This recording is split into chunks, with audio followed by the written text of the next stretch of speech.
Today we are exploring shapes and colors with Kandinsky. Wassily Kandinsky was a Russian artist. He was a painter known for creating the first purely abstract paintings. His artwork appealed to many people because he used shapes and colors to represent sounds and emotions.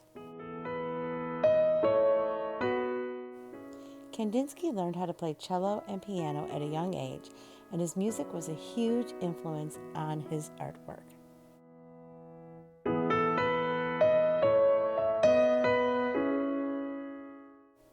He wanted to convey universal ideas and emotions by creating abstract art that went beyond physical and cultural boundaries.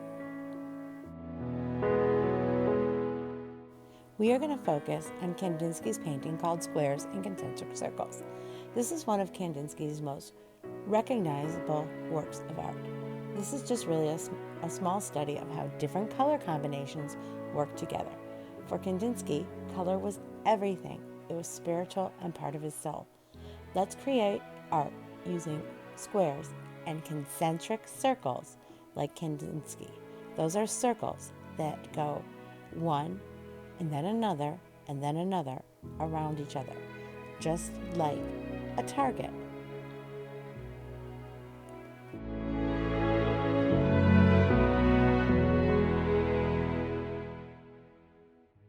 For this project, you're going to need a white piece of paper, crayons, markers, watercolors, some water, and even some Q-tips. First, I fold my paper in half like a book, and then I fold it in half like a book again. So I get 4 sections of my paper.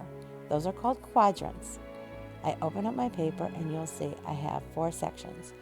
1, 2, 3, and 4. 4 different areas. I'm going to first start out with my crayons. The first thing I do is draw a whole circle. Then around that circle, I'm going to draw another circle. And I'm going to keep going until my whole quadrant is filled up with circles. Even when I run out of room, I'm going to keep going. I'm going to speed this up so that you can watch me.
Now you can see I even went all the way to the edges. Even when it looked like there was no room left, I kept going all the way to the edges. The next part I'm going to use in the next quadrant is marker, and I'm going to do the same exact thing.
Now in this next quadrant, I'm going to use marker again. I'm going to make my circles a little bit further apart, and then I'm going to use Q-tip and a water to make them look like watercolors.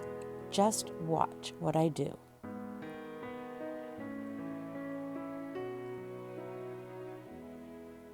And I'm not going to use too much water because I don't want to make a hole in my paper. I'm not going to press down too hard. I'm going to just dip the Q-tip into the water, and I'm just going to spread it around, and the marker will bleed out a little bit. It's a really cool effect.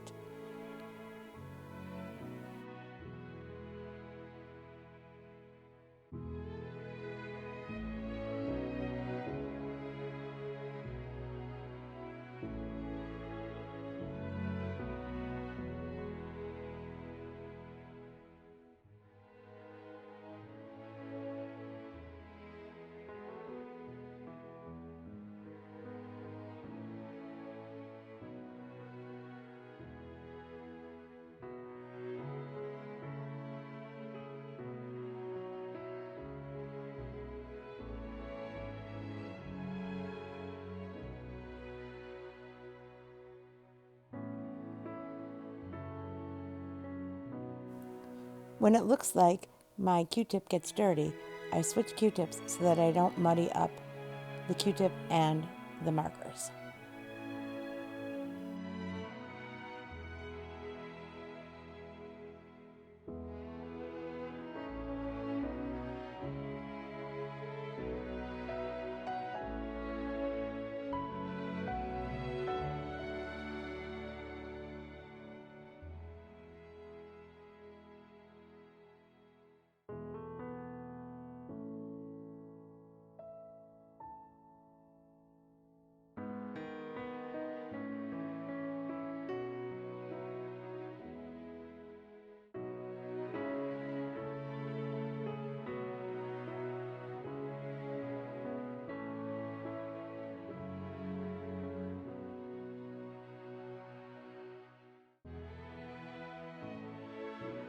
The last thing I do is I use watercolors. When I use watercolors, I am very careful not to press down too hard on my brush.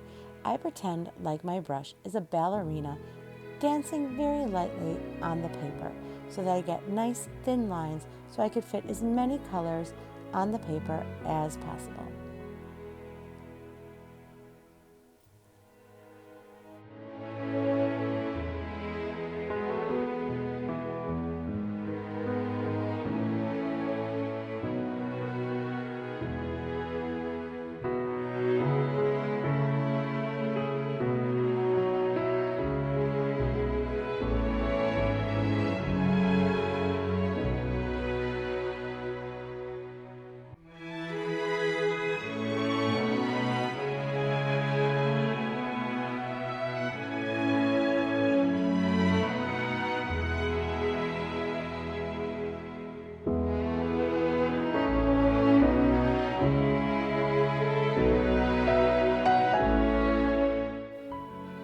And there's your Kandinsky painting. I cannot wait to see yours uploaded on Artsonia. They're sure to be fabulous.